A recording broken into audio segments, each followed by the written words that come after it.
সম্মানিত ভিউয়ার্সেরা সবাইকে আমার তরফ থেকে আসসালামু আলাইকুম। আজকে আমি হাজির হয়েছি আপনাদের সামনে একটি প্রশ্ন নিয়ে।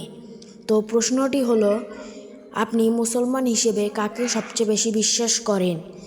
যারা যারা এই প্রশ্নের উত্তরটি একদম সঠিকভাবে সঠিক বিশ্লেষণের সাথে দিতে পারবে তাদের মধ্যে আমি 10 জনকে বেছে নিব এবং সেই 10 জনকে পরের ভিডিওতে আমি শাউট আউট দিব।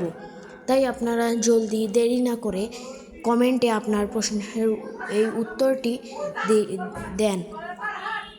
এবং আমার এই ভিডিওটি যদি আপনাদেরকে সরিষা পরিমাণও ভালো লেগে থাকে তাহলে এই ভিডিওটিতে একটি লাইক দিয়ে দিবেন এবং আমার চ্যানেলটিকে সাবস্ক্রাইব করে দিবেন, কারণ আপনাদের একটি লাইক সাবস্ক্রাইব আমাকে এরকম আরও ভিডিও বানাতে উৎসাহিত করে।